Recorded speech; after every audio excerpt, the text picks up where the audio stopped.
అరే ఒక్క నిమిషం హూ సెడ్ దట్ అరే నాతో మాట్లాడరా బాబు.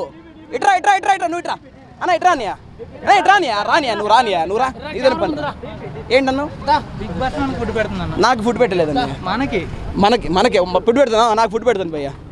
బిగ్ బాస్ పెడతాను మాట్లాడని దానివల్ల ఏం ఉపయోగం లేదు. ఒక్క నిమిషం అని నో ప్రాబ్లం అని ఉపయోగం ఎందుకు చెప్పు. నాకైతే ఉపయోగం లేదు. ఒక్క నిమిషం స్లోలీ మాట్లాడు. మనం గొడవ పడడానికి రాలేదు. బిగ్ బాస్ మన నిజంగానే ఫుడ్ పెట్టదు. నేనేం చెప్తానంటే బిగ్ బాస్ ఎందుకు ఫుడ్ పెడుతున్నావు కదా, నాకు కూడా ఫుడ్ పెట్టట్లేదు. నాకు కూడా ఆ విషయం తెలుసు, ఎవ్వరికి ఫుడ్ పెట్టదు. కాకపోతే ఏంటంటే మనము కొన్ని వేరియేషన్లో కొన్నిసార్లు ఏంటంటే మన పాయింట్ ఆఫ్ వ్యూ మారిపోతుంది అనమాట. బ్రో తనుజ ఎవరు, ఇమ్మాన్యుల్ ఎవరు, వాళ్ళు నీకేమైనా ఫుడ్ పెడతారు? నాకెవరు ఫుడ్ పెట్టరు. చెప్పడే భయ్యా, చెప్పేదాకా let me complete now just listen. చెప్పేది ఏంటంటే బిగ్ బాస్ ఎవరికి ఫుడ్ పెట్టదు అనమాట. లోపలికి వెళ్ళిన తర్వాత మనం ఏంటంటే మనలో ఉన్న అంటే మార్పు చూద్దాం అనమాట. అంటే ఒక వ్యక్తి ఒక సేఫ్ జోన్లో బతికిన వ్యక్తి లోపలికి తీసుకెళ్ళి పెడితే ఆ వ్యక్తి ఎలాగ స్ట్రగుల్ ఫేస్ చేస్తాడు, బయటకు వచ్చిన తర్వాత ఎలా చేంజ్ అవుతానని చెప్పి బిగ్ బాస్ చూపిస్తాను. ఎమోషన్స్ ఉన్నాయి, కామెడీ ఉంది, ఎంటర్టైన్మెంట్ ఉంది. 24 గంటల ఫుటేజ్లో నీకు వాళ్ళకి కావాల్సిన ఫుటేజ్ మనకు చూపిస్తారా? కావాల్సిన ఫుటేజ్ చూపించని చెప్పట్లేదు, లైవ్ నడిచింది భయ్యా. 24 గంటలు నువ్వు చూస్తున్నావు బ్రో. ఎవరు చూడు భయ్యా, 24 hours ఎవరు చూడు. వాళ్ళకి ఏది కావాలో అదే చూపిస్తారు భయ్యా. చూడని ఎవరు చెప్పట్లేదు. నాకు ఫుడ్ పెట్టదు చెప్తానా. నేను అసలు చూడను. అది మరి ఎందుకు నన్ను పిలిచారు? మీరే కదా భయ్యా ఫుడ్ పెడుతుంది అన్నారు కదా, బిగ్ బాస్ ఫుడ్ పెడుతుంది అన్నారు కదా. నేను కాదని చెప్పేసి అంటే నన్ను పిలిచాడు. బిగ్ బాస్ మన ఫుడ్ పెడుతుంది అనడం తప్పు భయ్యా. నాకు ఫుడ్ పెట్టలేదు తెలుసు నాకు ఆ విషయము, నువ్వు చెప్పడం తప్పు. మీ కంటెంట్ కోసం మీరు ఏదో మాట్లాడుతున్నారు అంతే. అదే మాట్లాడుతున్నాను. మరి నన్ను నువ్వు కామెంట్ చేయకూడదు భయ్యా, నేను ఎవరు అడగలేదా. నాకు కామెంట్ చేస్తే రైట్ లేదా? రైట్ లేదు.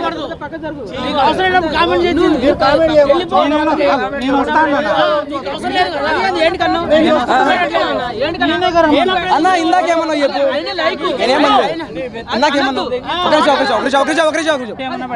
నాకు పెట్టట్లేదు. ఫుడ్ ఎందుకు పెడుతుంది? మీరే పిలిచి మీరే మాట్లాడమని ఏమనలేదు. ఓ డైలాగ్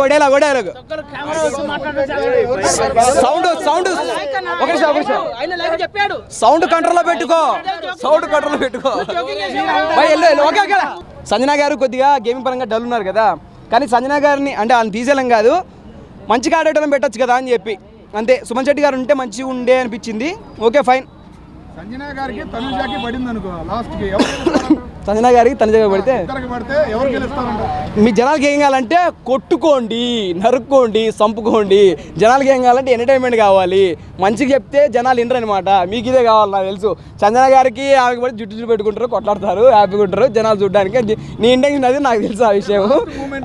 లాస్ట్ మినిట్ కామెడీగానే జుట్లు పెట్టుకొని కొట్లాడతారు, చూద్దాం అంతే. ఇంకా ఎన్నిసార్లు చెప్పినప్పుడు ఒక్కటే మాట చెప్తా, బిగ్ బాస్ సీజన్ 9 స్టార్టింగ్ చెప్తా ఉన్నా, నీకు తెలుసు ఇమ్మాలనే గెలుస్తాడు. ఓకేనా అనేవాళ్ళు అనుకోండి భయ్యా, నేనేం చేయలేను. నేనైతే ఆయన సపోర్ట్ చేస్తాను. ఇంత చెప్తానంటే అంటే ఓకే నాకు అర్థమైంది. అయితే ఇందాక మా అన్నతో మీ భయపడ్డానికి చెప్తా. మా అన్నతో ఇందాక మాట్లాడాను అనమాట. అలా చెప్పను ఎలా ఉన్నావు ఏంటి సంగతి, నా ఇంటెన్షన్ చెప్పను ఎలాగున్నావు ఏంటి సంగతి అని చెప్పి మాట్లాడనమాట. ఇంకొక అన్న వచ్చాడు, ఆయనకి నాకు పడదు, ఏదో వేరే గలిగి మాట్లాడాడు. అప్ప ఏంట్రా మాట్లాడి ఎర్రి అలా మాట్లాడమాట. ఆ కైండ్ ఆఫ్ వేలో మాట్లాడమాట. అంటే వద్దులే చాలు, కానీ ఆ కైండ్ ఆఫ్ వేలో మాట్లాడమాట. అంటే మనము సెకండ్కే వేరియేషన్ మార్చుకున్నప్పుడు అలాంటిది డే బై డే ఒకటేలాగే గేమింగ్ ఉంటుందని మీరే అనుకుంటారు. అర్థమైందా? గేమింగ్ చేంజ్ అవుతుంటుంది. ప్రతి ఒక్క వ్యక్తి ఇలాగే హైకి వెళ్ళనమాట. సినిమాలు కూడా చూసుకుంటే ఎంతో కష్టపడి తీస్తారు, పైకి వెళ్తా డౌన్ అవుతాయి. అలానే బిగ్ బాస్ సీజన్ 9లో ప్రతిరోజు ఇమ్మాలను గెలవాలంటే అవ్వదు. నీ వల్ల అవ్వదు, నా వల్ల అవ్వదు. ఉన్నది ఎవడు చెప్పాడు మగ మాడిపోయిందని చెప్పి? అనుకునే వాళ్ళు అనుకోండి. అనుకునే వాళ్ళు అనుకోండి. గెలుస్తాడంటావు? గెలుస్తాడని నేను చెప్తాను భయ్య, నా కాన్ఫిడెంట్ అది. మీరేమో తనుజా గారు అంటున్నారు, ఇంకోరేమో సంజనా గారు అంటున్నారు, ఇంకోరేమో వేరే అనుకుంటున్నారు. నేను ఫస్ట్ నుంచి ఇప్పటిదాకా ఈ ఫెనీ ఎవ్రీ రివ్యూ బిగ్ బాస్ మొత్తం షోలో మగవాళ్ళకే వచ్చింది. ఓకే. ఈ షో అనేది కంపల్సరీగా ఆడవాళ్లే కొడతారు ఓకే ఓకే అనేది స్టార్టింగ్ నుంచి ఉంది. ఓకే ఓకే తనుజాని తీసుకొచ్చి పెట్టారు ఆహా. నాగార్జున గారు అనే ఒక మచ్చ కూడా నాగార్జున గారికి పడింది. ఆ ఉద్దేశంతో నేను అడిగాను. ఓకే ఓకే, మీరు అడగడం మంచిది అనమాట. మీరు అక్కడ క్వశ్చన్ కూడా మంచిదే చెప్పారు. అయితే ఏంటంటే లోపలికి వెళ్ళిన తర్వాత ఎన్నోసార్లు చెప్పాయి, యాక్టర్స్ కమెడియన్స్ లేడీస్ జెంట్స్ ఇంకోరు ఎవ్వరు ఉండదన్నమాట. మనకి ఇంకా లేడీస్ నాకు చెప్తే బాగోదు. మనకి దమ్ము ఎంతైతే ఉంటుందో ఆ దమ్ము చూపించినోడే till end of the day winner అవుతాడు. నాకు ఇమ్మాలని అనిపించాడని చెప్తా ఉన్నాను ఎన్నోసార్లు. ఇమ్మాలని వెళ్తాడు నేనైతే అనుకుంటాను. మీరు ఎవరికి వెళ్తారో మీరు చెప్పుకోండి అంతే. ఇంకా అవునవును, ఆ జనాలు అడగండి ఎందుకు మరి నాకైతే తెలియట్లేదు. నాకు కూడా అదే అనిపిస్తుంది, ఎందుకు సపోర్ట్ చేయట్లేదు అని చెప్పి. అంటే వాళ్ళని సపోర్ట్ చేద్దాం నేను చెప్పట్లేదు, గుర్తుపెట్టుకోండి, వాళ్ళని నెగిటివ్ చేయడం నేను చెప్పట్లేదు అన్నమాట. అంతే ఏంటంటే నేను చెప్పేది ఈ ఫెనీ అంటే నాట్ ఓన్లీ బిగ్ బాస్, మనకి ఎవరికైతే మంచిగా ఉంటారో అంటే మన క్రికెట్లో సచిన్ గారిని ప్రేమిస్తాము, దాని తర్వాత సినిమాల్లో మెగాస్టార్ గారిని ప్రేమిస్తాము. ఎందుకు అంతలా ప్రేమిస్తామంటే వాళ్ళకి ఫ్యాషన్ అనమాట. ప్రతిదీ అంటే కష్టాలు నష్టాలు చూసి వచ్చుంటారు. అలాంటిది ఇమ్మాన్ సీజన్ 9లో కామెడీ పరంగా కామెడీ చేస్తున్నాడు, ఎంటర్టైన్ పరంగా ఎంటర్టైన్మెంట్ చేస్తూ ఉన్నాడు. అంటే ఒక 12 మంది ఉన్నప్పుడు వాళ్ళు కొట్లాడినప్పుడు ఏ విధంగా అయితే సర్ది చెప్పాడో 6 మంది ఉన్నప్పుడు అదే విధంగా సర్ది చెప్పాడు. అంటే ఒక ఇంటి పెద్దలాగా చిన్నోడైనా కూడా పెద్దలాగా చూసుకుంటున్నాడు. వేరే వాళ్ళ గెలుపు కూడా తన గెలుపులాగా చూసుకుంటున్నాడు. వేరే వాళ్ళు గెలిచినా కూడా నాకు హ్యాపీనెస్ అని చెప్తున్నాడు.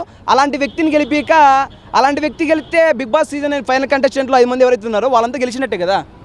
అది తనుజకి ఎమోషనల్ పరంగా లేదా సీరియల్ పరంగా అండ్ కళ్యాణ్కి ఆర్మీ పరంగా అండ్ ఎమోషనల్గా కొంతమంది కనెక్ట్ అవుతున్నారు. యా ఎంతవరకు నిజమది? గేమ్ ఏం లేదా వాళ్ళిద్దట్లో? గేమ్ లేదని నేను చెప్పట్లేదండి. అంటే అన్ని అక్కడున్న ఎన్ని అయితే వేస్ ఉన్నాయో అన్ని వేస్లో దూసుకుపోయే వాళ్ళని మనం సపోర్ట్ చేయాలని చెప్పాను కదా. మళ్ళీ కామెడీ పరంగా కామెడీ చేస్తాను, మిగతా వాళ్ళు చేయట్లేదు కదా. మరి కామెడీ చేయట్లేదు, మళ్ళీ ఎంటర్టైన్ పరంగా మంచి ఏదైనా వచ్చినప్పుడు చేస్తున్నాడు. టాస్క్ పరంగా టాస్క్ ఆడుతున్నారు, వాళ్ళు ఓన్లీ టాస్క్ ఆడుతున్నారు, కొంతమంది ఏడుతున్నారు, అది వేరే విషయం, మీకు తెలిసినండి. అది స్టోరీ. మంచిగా ఆడుతున్నాడు గేమింగ్ పరంగా. నేను ఎవరిని నెగిటివ్ చేయట్లేదు, కానీ అన్ని రంగాల్లో ముందుండే వాళ్ళని మనం ముందుకు చూపాలి కదా. నాకెందుకో ఇమ్మాలన్న అలా అనిపించాడు. ఆయన ముందుకు తీసుకెళ్ళక మనం ఎవరి ముందుకు తీసుకెళ్తామని అయితే నాకైతే అనిపించింది. మిగతా వాళ్ళు వేరేలా ఆలోచిస్తున్నాడు. ప్లీజ్ ఓట్ ఫర్ ఇమ్మాలని గెలిపిద్దామని అనుకుంటాను మరి నేను. చేంజ్ కనిపిస్తుంది కానీ మరి అండి, కాకపోతే ఒక వద్దులేండి మాట్లాడుకుంటే బాగోదు, కానీ కాకపోతే చేంజ్ అయితే అనిపించింది అనమాట. అంటే ప్రీవియస్గా ఒకటి పెట్టాడు కదా, పైకి లేచి చెప్పు తీసి పైన పెట్టే అని చెప్పి. లాస్ట్ టైం కామెడీ జరిగింది, ఇప్పుడు కాన్ఫిడెంట్ కొట్టాడు. అంటే అమ్మాయిలు లేకపోతే కాన్ఫిడెంట్ కొడతారు, అంటే వీక్నెస్ అమ్మాయిలు అనుకోవచ్చు. రీతు గారు వీక్నెస్ కదా, అమ్మాయిల వీక్నెస్ ఫస్ట్. కళ్యాణ్ వాళ్ళ ఫ్రెండ్స్ అండి, మంచి ఫ్రెండ్స్. అంటే ఎవరికైనా సరే కొంతమంది ఏంటంటే అలోంగా బతికేస్తారనమాట. ఎన్నోసార్లు చెప్పాను నాకులాగా. బయట కొంతమంది ఏంటంటే they need bondings if anywhere. అంటే వాళ్ళు ఎక్కడికి వెళ్ళినా కూడా బాండింగ్ కోసం అనేది వెయిట్ చేస్తారనమాట. ఆ బాండింగ్స్ కావాలని కోరుకుంటారు. అలాగే మన రీతి కూడా చెప్పింది కదా బయటకు వచ్చి, ఎక్కడికి వెళ్ళినా కూడా మనము బాండింగ్స్ కొంతమంది కోరుకుంటాం కదా, అలా నాకు డిమాండ్ పవన్ కనెక్ట్ అయ్యారని చెప్పి. అలాగే ఇప్పుడు మీరు చెప్పిన విధంగానే తనుజా గారికి పవన్ కళ్యాణ్ గారు కనెక్ట్ అయ్యారు. అది స్టోరీ. కంటెంట్ అనుకునే వాళ్ళు కంటెంట్ అనుకోండి, ఇంకా చెప్పలేను. ఇంకా అంతే, ఇంకా కంటెంట్ ఏం కాదు, జెన్యున్గానే ఉంటారు. బయటకు వచ్చి కలిసిన తర్వాత మాట్లాడదాం. సపోర్ట్ లేకపోతే 2లో ఎందుకుంటుంది ఆమె? అట్లా అనుకుంటుంటారు అంతే, ఆమె అలా అనుకుంటుంది అనమాట. ఇంక మనం ఏం చేయలేం. అంత లేని మరి ఇయ్యరు కదా, అది.